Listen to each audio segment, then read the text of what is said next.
Welcome, everybody. Give me a thumbs up if you can hear me. This is RJ Julia's first virtual author event, and we could not be more excited than to have Robert Kolker here to talk about Hidden Valley Road with owner Roxanne Coady, interviewing him. So as I'm letting folks in, sit tight, be patient. You are muted and you will remain muted for the entire event. There are a couple things to keep in mind. If you want to use the speaker view in the top right corner to make the settings so that just Robert and Roxanne are on your screen, that's a good helpful tip. If you have questions, we will try to do an audience Q&A as reasonably as we can.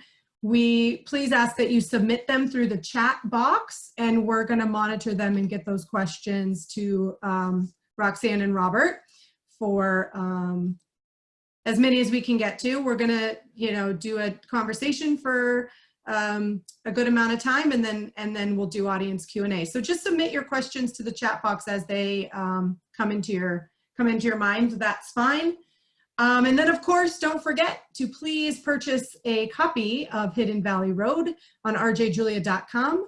And while supplies last, you will get a signed book plate that Robert signed for us just last week and sent to us. So we're very excited to have those. And we will get them out to the first few folks that purchase their book. So with that in mind, I am going to bow out of this conversation, and Roxanne and Robert are on to show us a wonderful event. Thank you all for joining us. Thanks, Erica. So I want to reiterate the welcome. This is our, as Erica said, our debut virtual author event. And like everything these days, this evening includes some firsts. It's the first major virtual author interview. It's the first author event to welcome customers from RJ Julia, Wesley and RJ Julia, and our sister store, Bookhampton in East Hampton, Rhode Island. We are also recording this for the Just the Right Book podcast. So there's a lot of new territory. There are, I'm delighted, there are almost 250 of you joining us. So welcome, welcome to everybody. So I might interrupt periodically for a question to Erica. Erica, how do I get Robert's photo bigger?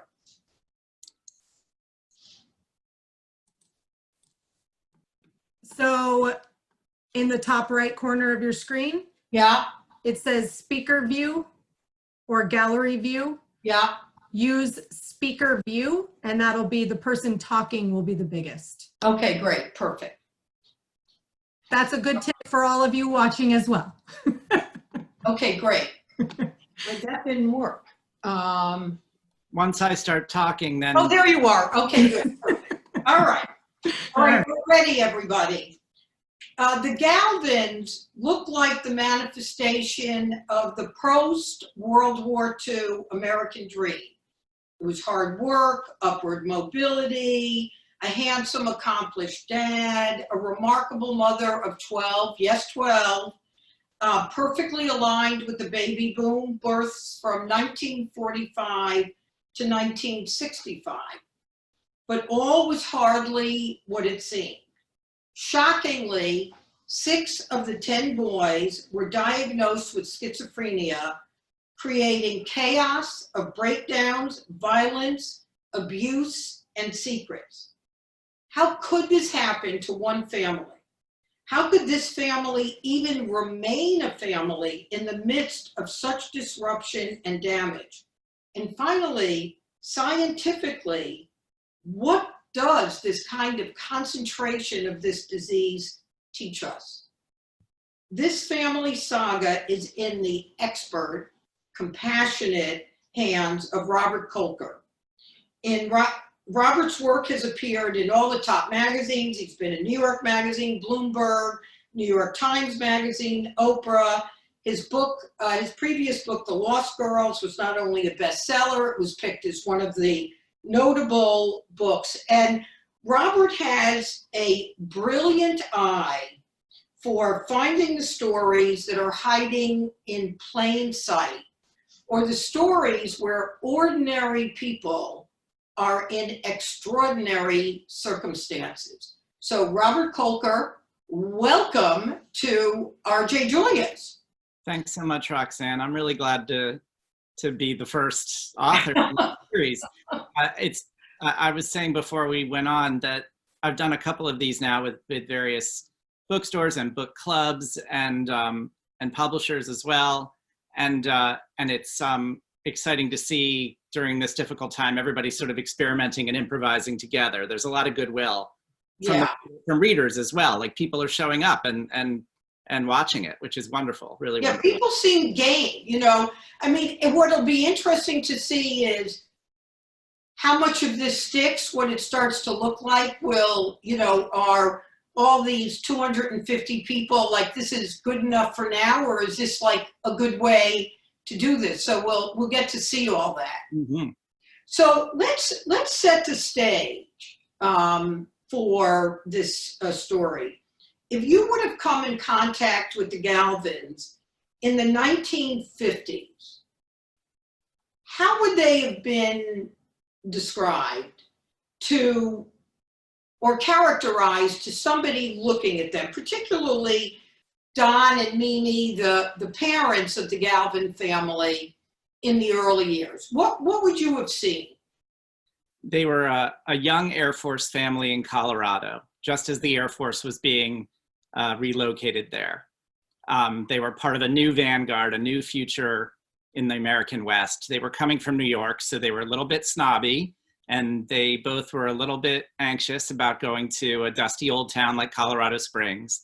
But then they found a life there and really embraced the place, and they kept having children. When they moved there, they had 3 boys with a 4th one on the way. That was 1951. And by 1965, they had 12 children, 10 boys and 2 girls. And they became, by that point, they were famous. Don, the father, was not only a handsome instructor of political science at the Air Force Academy, but he also flew the Falcons at the football games and trained all the cadets in how to fly Falcons. And Mimi's recipes were in the local paper.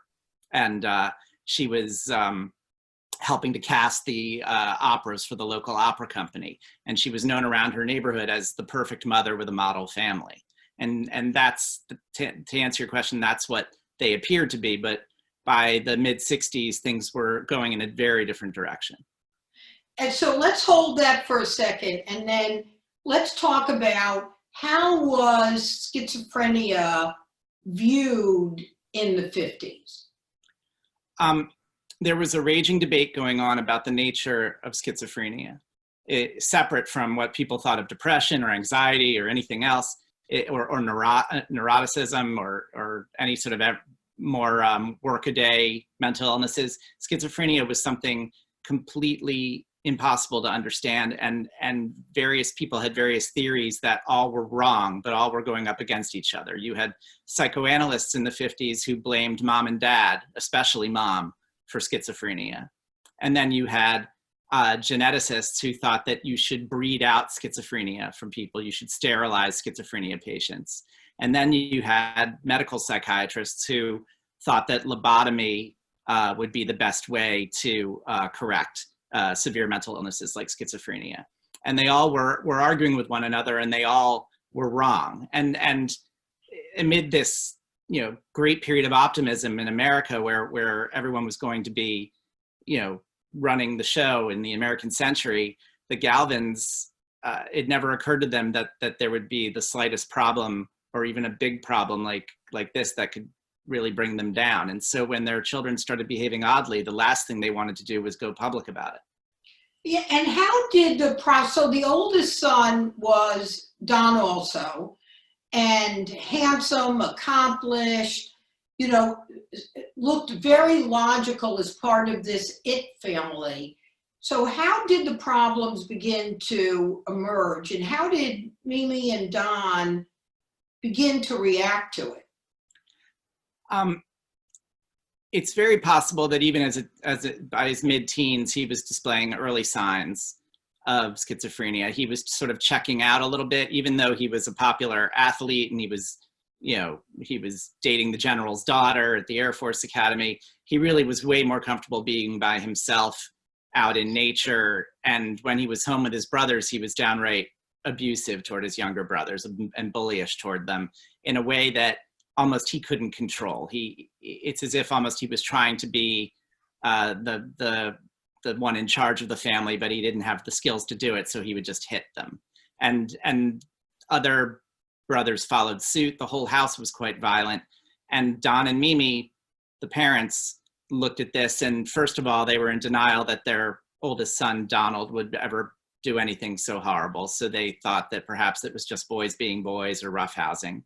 And secondly, they weren't inclined to make this into a psychiatric or a medical thing, because they lived in a world where if they brought Donald to a doctor, the first question would be, what did you do to him? You know, what kind of bad parents are you that caused this to happen? That was the environment. Yes. And there was a hospital, Pueblo, Mm-hmm. that a lot of the boys were in and out of. And was it just the general sentiment that if you were diagnosed with this disease, even if it were diagnosable, that there wouldn't be any way to manage it? You would just be drugged. Right. By the late 50s and early 60s, the mental hospitals were at their highest population all over the country. They just were warehouses for the mentally ill. And then when the drugs got a little more popular, when Thorazine and other drugs to fight psychosis started to get more popular, by the late 60s, they were emptying out those hospitals because they thought that drugs were this great solution to the problem. But really, they just papered over the symptoms and turned the hospitals like Pueblo into a revolving door. So by the time 6 brothers are mentally ill in the family, they're going in and out of mental institutions, and they're all coming home in between stops there, which of course affected the 6 mentally well children who were still part of the family. You know, so one of the things, one of the characteristics that was stunning to me is the mother. Here's Mimi. She comes from a family that's a little pedigreed on one side, always saw herself as, you know, as you mentioned earlier, a little bit above the fray. She has these 12 kids, which we could talk about what was driving. That was the picture on the cover, for any of you who have seen the book, is, you know, it's a brilliant picture, and it's extraordinary to see. Well, I can hold it up, actually. Yeah. You know, they're all on the stair. Oh, good. Your picture is good. But in many circumstances, another mother would have said, you know what, this is a lot for everybody to cope with.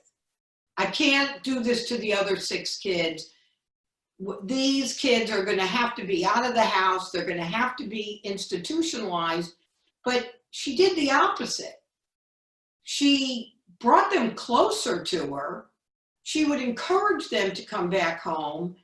So any sense, as you were having these conversations, what was driving that? Because obviously the 6 healthy kids and the two girls, which we'll talk about, paid a huge price for that. Understanding this family was really a big job to take on, and it involved speaking with absolutely everyone still alive in the family. That means 9 siblings and 1 parent, Mimi, who was still alive until her death in 2017. And I was determined to make it not a clinical case study of a book, but a book where you were really intimate with the family and understood exactly why perhaps Mimi did the things she did and why she didn't do other things. It was my desire to make sure not that there were no villains and no heroes necessarily in the book, but that people behaving at the same time heroically and also being quite flawed at the same time. And everybody's rationale, it seems, has validity. I do a lot of investigative reporting, but in this case, this wasn't a prosecutorial process. This was let's talk to everybody and really dig deep through people's memories and through the medical records to understand, and letters also, and journals, to see what people were thinking and feeling at the time. Understanding Mimi was difficult, but in speaking with her sister and with her kids and with other family members, and in reading her letters to other family members, I started to get a sense of why she did the things she did. Mm-hmm. She really was building a family from scratch after several abandonments she had experienced as a child. She also was a person of her time and did not have the tools. Yeah. That practically no one of that time would have had the tools, would have been equipped to deal with something so extraordinary happening to her family. And she must have been ashamed. I mean, this wasn't as if, as you said earlier, a lot of times schizophrenia was blamed on the mother. There was not much understanding about what the disease was, or that it even was a disease. Yes, when you read Hidden Valley Road, I talk a lot about that time period where parents get blamed for mental illness. And then finally, like the other shoe dropping, Mimi gets blamed for it. It happens a little bit later in the book when one of the sons has a psychotic break, and there she is in the hospital visiting her son, and at a table with a bunch of clinicians around her, she's told that she is the problem. And her husband is there with her too, and he's been told he's the problem too. And in speaking with her in 2017 and 2016, this was like the great shameful moment of her life. She was stunned, she was paralyzed, I think that might go a long way toward answering the question of why she never let the mentally ill sons go after that. She wasn't going to be put in that box. She was going to make sure they got the care that she wanted them to get, even if that meant they were in and out of the state hospital and not other hospitals. Yeah.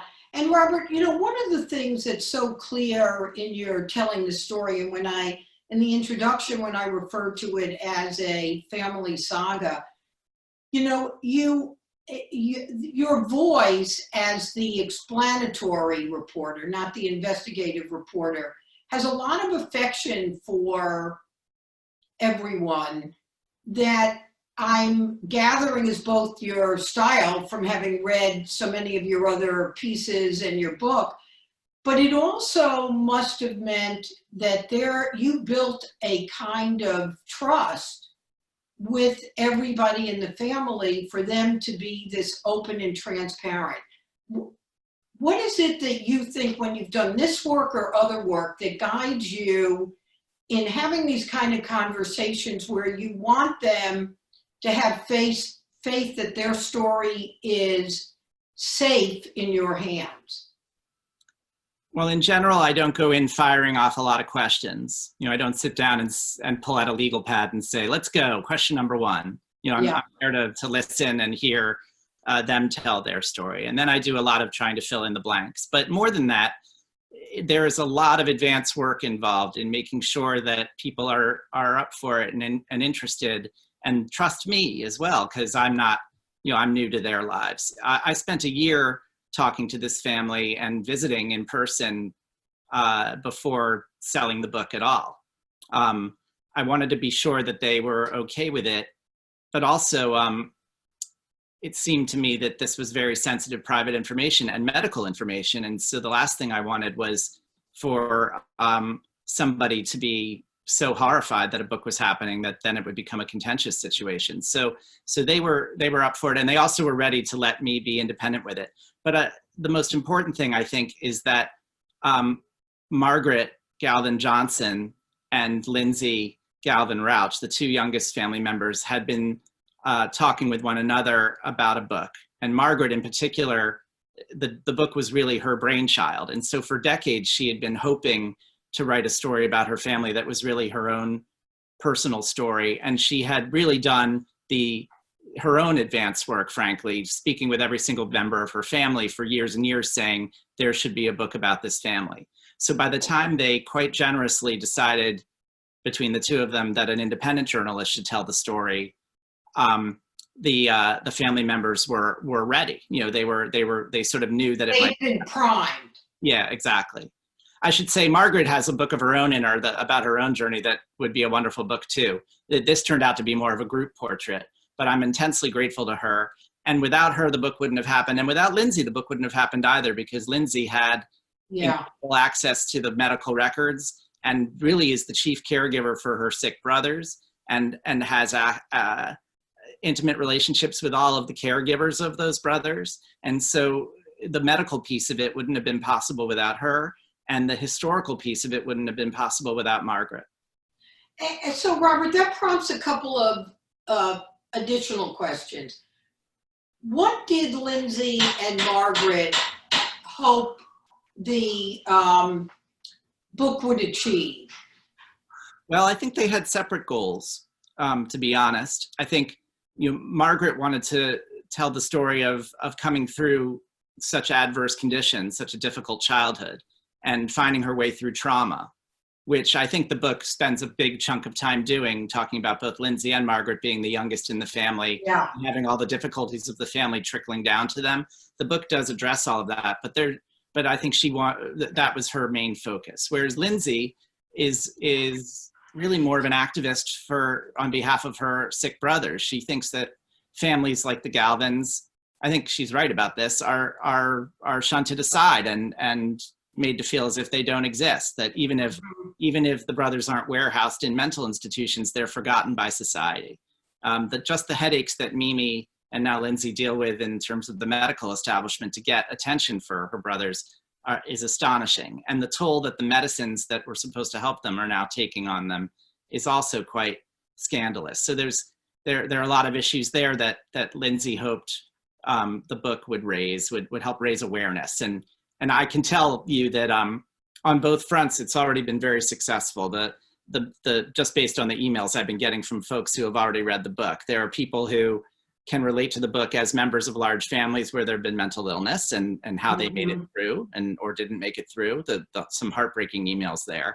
And then there are people who are writing me about our country's mental health policy and big pharma's relationship with acute mental illness and how long we have to go with that. It's just stunning to see that the book is connecting with people in both of these ways. Yeah, and I mean, even as a reader where I don't have any personal connection to either one of those issues, I was riveted by both sides of the story. I developed my own affection for everyone and what they were dealing with, and was fascinated by seeing the arc of the scientific work that has or hasn't been done. And we'll come back to that in a second. But the other thing that I was struck by is that members of the family like Margaret and Lindsay didn't flee. I mean, I could see if you have these two women, they're in this like literally insane house with violence and feeling unsafe, that they're not necessarily protected, that you would just say, I'm getting out of Dodge. I'm just out of here. Good luck to all of you. Yet Lindsay actually comes back. Margaret, they stay involved. What do you think it is that contributed to this strong sense of family against which you can imagine a lot of people would not have been as generous in thinking about their family in these circumstances? Both of them in their way certainly intended to leave early on. And the question you're asking is the question I asked both sisters and a lot of the other family members many, many times as I was reporting this, because my two questions going into the book were, how could all of this happen to just one family? The science question. And how does the family remain a family, which is the human factor of this.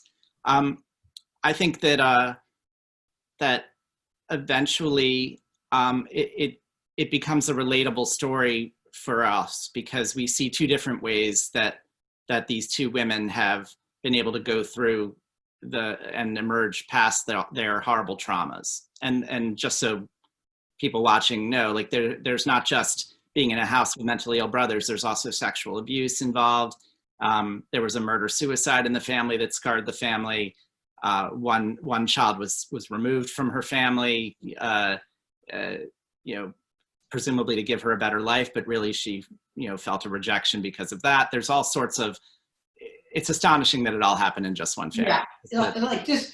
Yeah. And the other thing is, like, I think it's interesting that you say that there's a book to be written by Margaret about Margaret, or by Lindsay about Lindsay, because their own journey, which you, spend some time on, in their putting one foot in front of the other to try to, like, take a broken piece and put it back together. What's that Japanese art where they break the pottery and you want to see how it's put back together? I mean, I thought about both women that way, that they had worked hard to put themselves back together without denying what had happened. That's right. And they do it in different ways. I mean, Margaret has a lot to say about self-care and about setting boundaries and about nurturing herself and being kind to herself even after so many traumas. And Lindsay has years and years of therapy under her belt as well, and has converted her energy in towards service toward her mentally ill brothers. And neither of them are angels again, and neither of them are devils. They're just doing what they're doing. Yeah. And I love the complexity of that. I love writing a book where everybody is doing something a little bit different and they all have their rationale, and nobody's wrong and nobody's right, but they are, and they're all members of the same family. It feels real to me. I mean, I have a sister and I have a brother, and I'm sure if I emailed them tomorrow saying, do you remember this thing that happened 25 years ago? They would say, no, it happened a different way. And we would, and that's even without horrible childhood trauma. Imagine what it would be like in a family like the Galvins. So it feels authentic to me. I'm one of 6. I'm very familiar with the concept. No, that didn't happen. This happened. Robert, I want to spend a few minutes on the science. So one obvious question that you started out approaching is, so genetically, is there evidence that schizophrenia is genetic? How is it possible that 6 people in one family have it? And you spend some time in the book talking about the research that's being done. There was a woman, I think, Lynn DeLisi, and there was some progress made on the genetic research and how you might treat this, find it. Where is all of that? It's a lot of one step forward, 2 steps back over many, many years. It's an interesting study in how science works a lot of the time, because I think particularly as Americans, we see science as this onward, ceaseless march of progress. Like first we can't cure polio, and then suddenly we can cure polio, and that's that. But it's really a lot messier than that. There are conflicting philosophies and theories that are colliding with one another. There's groupthink, and then there are other people who have tunnel vision. And the thing about schizophrenia is that it is not a specific disease the way that, say, COVID-19 is a disease. Like, we know molecularly what COVID-19 is. Schizophrenia is a name we give a bunch of symptoms and have grouped it together into a diagnosis called schizophrenia. And that definition actually slips and slides and changes over the years. So it's quite possible that it is merely just symptoms that we don't really understand the root causes of. I don't mean to be so squishy in talking about it. I mean, clearly it runs in families, but it doesn't run in any logical way. It's not like parents send it to their kids. It's not like it's a recessive trait where you need 2 schizophrenia genes to get a child who's schizophrenic. And the boys are not even ill in the same way. Right, exactly. It manifests differently in different people. And so it's possible that everyone, including so-called well people, is on a spectrum, and that you just have different vulnerabilities toward developing mental illness, and maybe the environment does have a handle in it. It's the it's a riddle that started the day that they decided to call it a psychiatric illness. They said, well, if you look at the kings and queens of Europe, you can tell that mental illness runs in families. But at the same time, we have all these people where it seems to pop up all by itself. So how can we say that it really is genetic? And then we were off to the races with many, many rounds of arguments about it. However, we're in the genetic era now where we've sequenced the genome, and we have found not just one, not just two, but far more than 100 different trouble genetic areas that might be a player in schizophrenia. That muddies the waters a little bit, but it also gives us some sort of starting point to try to zero in on what's going on. The Galvin family's genes presented a perfect petri dish to be studied by two different teams of researchers over many decades. And between the two of them, they have made some significant advances in understanding how the disease functions. It's very possible that families like the Galvins, and including the Galvins, are paving the way toward understanding this disease better and better with each passing year in a way that the overall genome study has not. And is it fair to say that not enough dollars or attention is being paid to the study, or is it just that big a tangled web and just will take decades and decades to solve, or is it both? Well, quite a number of the advances in mental illness in terms of drugs were accidental or were drugs that were developed for something else. For instance, Thorazine was like a battlefield anesthesia of some sort, or anesthetic. The very, very few people have woken up in the morning their entire careers and said, I'm going to come up with a drug to solve schizophrenia. The reason for that is that it seems impossible. So people quite often go into a career that seems more plausible, like fighting depression or anxiety or bipolar disorder. Also, it's extraordinarily expensive. Rats don't get schizophrenia. So if you're going to test a drug, it has to be on humans, and that's risky and expensive and could really destroy your career if you spend too many years on it. But mostly, I think it's a matter of a stigma that this population does not speak for itself. Families try. There's NAMI, which is a wonderful organization, but it's not like lung cancer or breast cancer or prostate cancer. There just isn't that kind of constituency that can campaign to make things happen. And then I think the biggest reason is that the drugs they have to mute the symptoms of psychosis, they quiet down the patients so much that they are just good enough to not really motivate a lot of people to try to find something better. And that's kind of a tragedy for the people who are on them their entire life, because it really doesn't put them any closer toward a cure. And then Robert, in doing the research, did you, or in thinking about the Galvin boys, is there some optimism about an approach between drug therapy and talk therapy that gives hope to the possibility that people diagnosed with schizophrenia could function and live a life? I'm glad you mentioned hope, because I want everyone watching to know the book does have hope. There's a lot of sadness in the book, but there is hope for the future. I think that if families like the Galvins existed today, there would be a good deal less stigma and perhaps more early attention to some of the issues that the boys were having. I mean, this is an illness where the psychotic breaks quite often happen in your early 20s, but the warning signs could be much earlier when you're 13, 14, or 15. Now people are more on alert for those warning signs. And if through a combination of therapy or medicine, you can have an early intervention, even a softer intervention, not an institutionalization, you might be able to prevent future psychotic breaks that make it worse. What everybody knows is that each psychotic break makes you worse, and you can't climb. The more you have, the harder it is to climb, to turn back.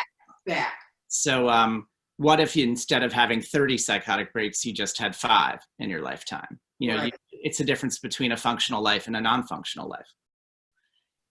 What in doing the research, well, let's spend a minute talking about how you even came to the Galvins. And then how is the book that you wrote different from what you might have expected? I got an email one day from an old friend of mine, a great friend of mine who edited me at New York Magazine for 10 years. His name is John Gluck. We both since have moved on from New York Magazine, but he went to high school with Lindsay and was friendly with Margaret as well over the years. He knew, of course, when Lindsay and he were in high school, Lindsay wasn't talking about her family. But over the years, he kind of got the gist. And then they came to him, Margaret called him, Lindsay saw him in New York. They said, you know, we want the family story to be known, but we just have one piece of it. And so his suggestion was to hand it to an independent journalist. And I got on the phone with them, and they were both so energized and so positive and so upbeat in telling me some of the most horrid, horrible things that had happened to their family. I was in disbelief. And I mean, the way I tell it now, it's like they had to cheer me up after talking to their family. And I really thought that it would be that given so many other family members were around and given how scandalous so much of the information was, that there would be at least one family member who would be against it. And so I said, let's take it slow. You know, why don't I get on the phone with your mother next week and one of your brothers the following week, and keep going for 8 or 9 weeks, talk to some medical researchers as well, see what there is to see. And to answer your question, like this would be the way that I could find out what the book was. Was it the story of 2 sisters surviving a horrible childhood? Was it a story of an American family that nearly is destructed and then rebuilds itself? Is it a story about a medical researcher who encounters this family and then, you know, makes an incredible breakthrough? I didn't know what it would be. But I knew what I wanted it to be pretty early on, which was a multi-generational family saga that you could read like you would read East of Eden or The Corrections or some novel about a family where you get to know the parents, and that by the time you get to know the younger generation, everything they do is happening in the context of what you know about their parents' lives as well. To me, that was irresistible. And I'm just grateful that the Galvins were on board to talk in this way, so that the book really feels that intimate as you read it. Well, and you know, the other thing that I thought was really smart is the way the book is organized. So you've got the parents and the names of all the kids, and then for people who haven't read the book yet, you're highlighting the person that chapter is reflective of, because you could imagine with 12 kids and 2 parents that you could quickly start conflating one sibling with another, but the delicacy with which you portray each one of them becomes clear. It does feel very much like a family saga in reading it, interspersed with the science that obviously shapes so much of what's going on. Yes, and the science part, I had some goals for that as well. I mean, I love books like Moneyball, for instance, where like I'm not the world's biggest baseball fan in the world, but because that was such an addictive narrative, right. I didn't mind the fact that he was spoon feeding me lots of very technical information about baseball statistics. Right. And in fact, I ate it up with a spoon. I was like, this is so cool. I'm learning something new, and there's a narrative that I want to know what happens at the end. And so that one of my goals has always been to write a book like that too, where you can weave in the technical information, giving the reader just enough so that they know that it is setting the stakes for the narrative, and not so much that they feel like they're being, made to eat their vegetables. Yeah, well, and I think you do that. I think, I feel the same way about Moneyball. I couldn't care less about baseball, frankly, and I was mesmerized by that book. Yeah. So Robert, how does the family feel about the book? Well, to the extent that it's raised awareness for what the family has been through and what a lot of acutely mentally ill people and what their families go through, they're all very excited. We haven't mentioned it yet in this session, but the idea that it's part of Oprah's book club just is brings it to an entire new level for them. They never had dreamed that anything like that would have happened. So they're very happy about that. And then from there, everybody's reaction is very personal. There was one family member who said that there was a lot in the book that was news to them because I was bringing in perspectives of people that hadn't been shared with that person. Mm-hmm. And there were medical records that they might not have known about, right? Exactly. Then things that were happening after they left the house. Because remember, it's 20 years of kids. So some kids left the house. And then others who believed they wanted to be in there less, and others who believe they wanted to be in there more. I mean, this is the reality of a group portrait like this ends up being quite that way. And then, of course, it's a real portrait. It's not Walt Disney. So people say unkind things about one another in the book from time to time. And so there was fallout there. They said, uh-oh, I need to get on the phone with my brother and tell him why I said that in anger, or, that sort of thing. Yeah. But I think that's, again, like I don't think the book would resonate if there was a lot of whitewashing in it. Yeah, but that would come through. You would start to be cynical about what you were writing, I think. Yeah. So, Robert, you mentioned Oprah. So, in this interview, you seem like, a sweet, reporter sitting in your house in Brooklyn, but now you're a rock star. So how did that all come about? How'd you hear about it? How'd she hear about it? What made Oprah pick it up? Because, being picked up in this way, just changes the trajectory of a book. Well, what I learned later is that Oprah Winfrey and Prince Harry are going to collaborate on a documentary for the Apple Plus TV streaming service about mental health. I guess Oprah has a new deal with Apple Plus where she's producing lots of shows for them. So one of them is going to be this. So one day, the books editor of Oprah magazine, Lee Haber, sends my book to Oprah saying, maybe this would be of some use to you with what you're planning for Apple Plus. And then, according to Oprah, she came back to Lee and said, why don't we make this the book club book? Because she liked it. So all of this, I was completely ignorant of. And there was even a week or two where my publisher and my agents knew about it and I didn't. But they didn't want to tell me because, you can't predict the future. And what if it didn't happen? Then they would have destroyed me completely. So one day I'm at home and,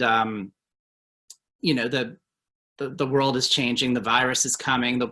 Everything's shutting down. I'm wondering if there's going to be a world economy that still exists on April 7th when the book comes out.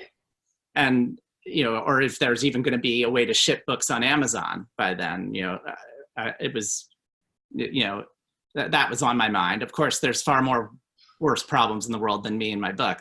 Well, not for you at that moment. Right.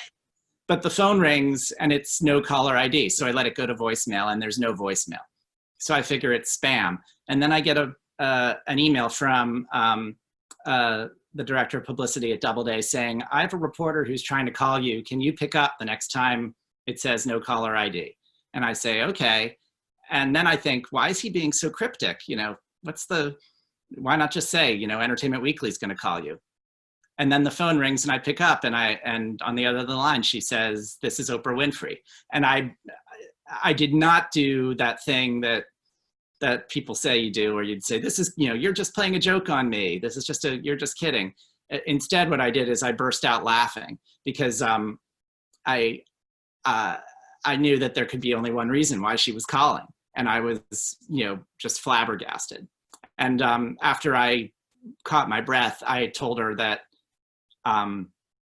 the family took such a leap of faith, talking about everything that happened to them, and the idea that she would be seeing them in this way and acknowledging what they went through is essentially the greatest thing that could have happened under the circumstances. And she, she was nice about that.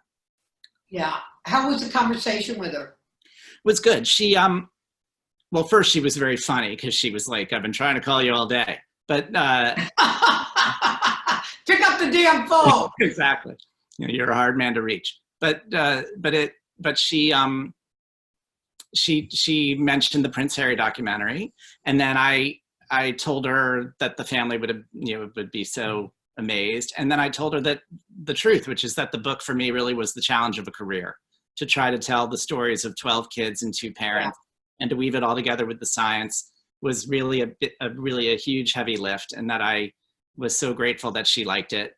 And then I told her I wanted it to read like a novel, like East of Eden, and she said she thought it did. She said it reads like a novel. That's why she liked it. Yeah, pretty cool. And your people will call my people, or something like that. No. Did you have to go find people? Yes, exactly. To have people? Well, I mean, after I told my wife, I spent an hour on the phone with my editor and with my my agent, where they just kept asking over and over, what did she say? What did she say? What did she say? Because I wanted to know too.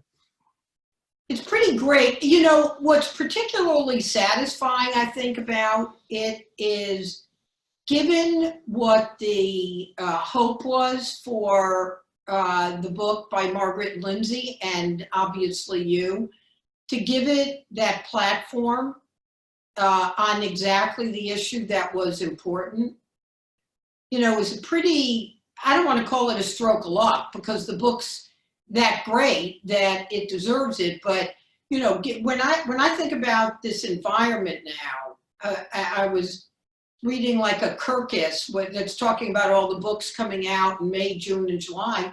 And, you know, you feel heartbroken about all the effort. The books got written, they got sold, they got agented, the publishers put on, and then everything that, you know, the sort of ground under, I mean, all of us about everything is shifting. But in this little planet of publishing, it's a very different landscape to try to get attention. So I'm thrilled for you and the family that it will get the kind of attention that it deserves. I'm just intensely grateful. I mean, I knew all along that doing a deeply reported narrative nonfiction book, I knew that was a big bet. That was a bet at the big table. That was not a small bet. That was a big bet. Yeah. And I knew that sometimes they really connect and they really hit, and people say, wow, a juicy narrative nonfiction book that everyone should read. And sometimes they disappear immediately, and then maybe they get some kind reviews and they say, good job, everybody. But then after 2 weeks, it's on to the next book. So I was ready for either possibility.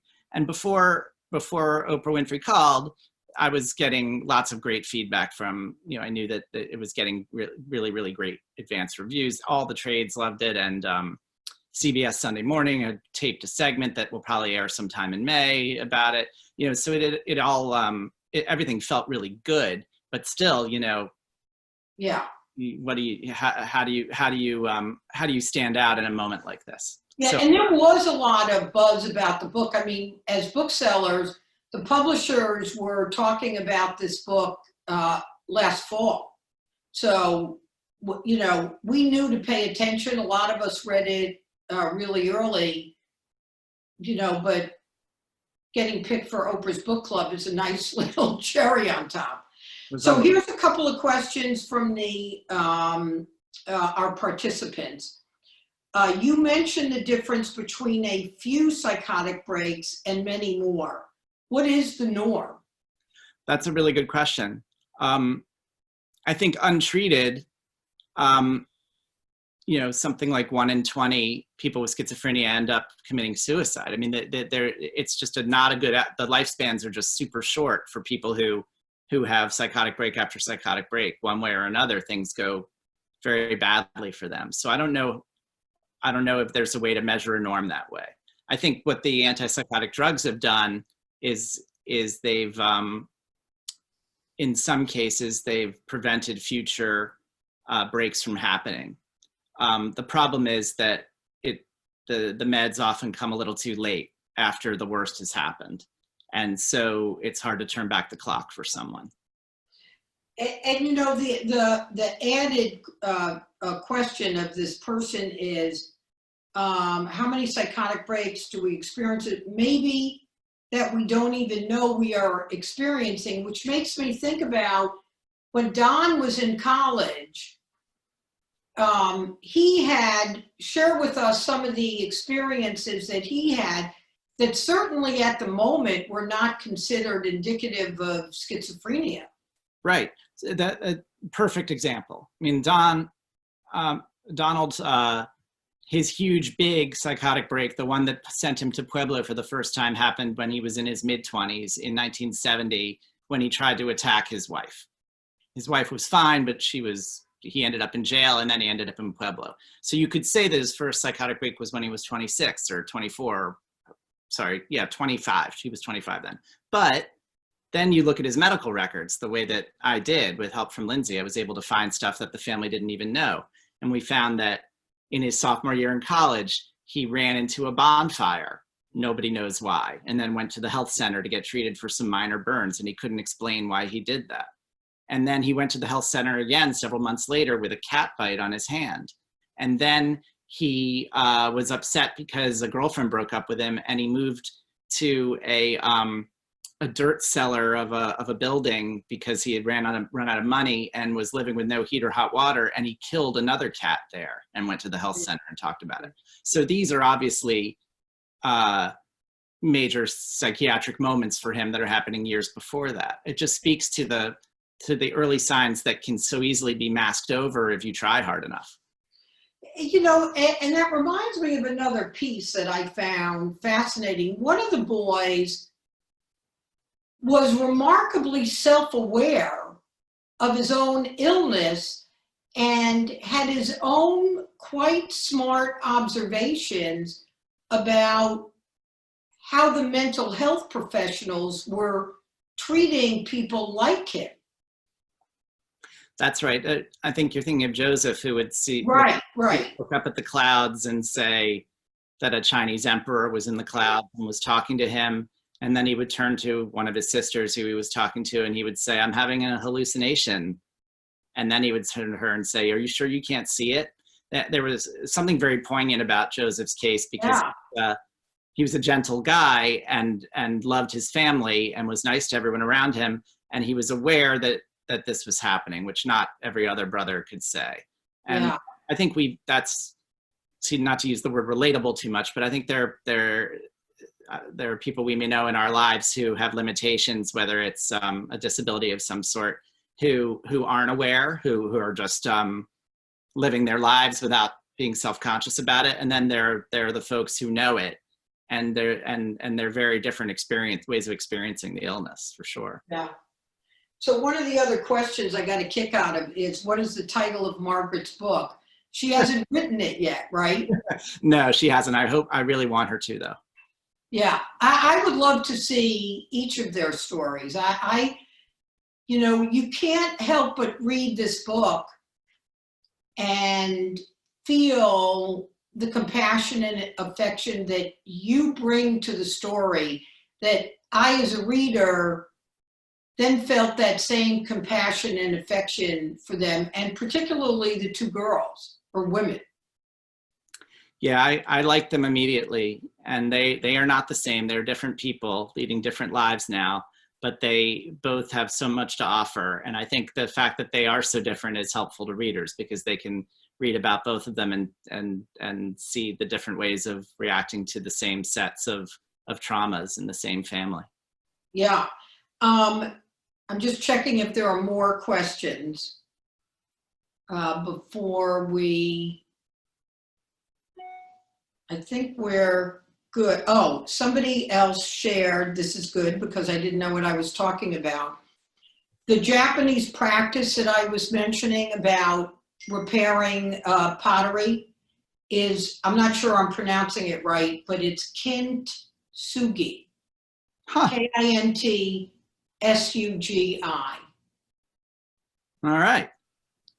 So in closing our debut author event, there's a couple of things I'd like to mention. One is thank all of you who joined us. Email us if you want to see things done differently, you want more of this, less of, whatever, any feedback as we traipse down this path would be much appreciated. The other is we are booksellers. Bookhampton's a bookseller, RJ Joy is a bookseller, Wesleyan RJ Joy is a bookseller. So it would be really good if you bought a book. That would be appreciated by Robert, his agent, his publisher, and our 3 stores. So I urge you to do that. But I urge you to do that not just because I'm a bookseller, but because this Hidden Valley Road is one of those profound books that manages to inform you, entertain you, and make you live in somebody else's shoes in a way that can't help but give you compassion and think about other people in a different way. And I just think you did an exquisite job with that, Robert. And I do think, I think that you are in good company of Michael Lewis and Eric Larson and other writers, reporters who take a subject that we didn't even know we wanted to know about and make us thrilled that we learned about it. So thank you for being our guinea pig. This has been a thrill, Roxanne. Thank you. Thanks so much for everything. And thanks to everyone else for listening as well. I really appreciate it. All right. Well, great success on your book, and we look forward to seeing you again. Thank you. Bye, everybody. So long. Thanks so much.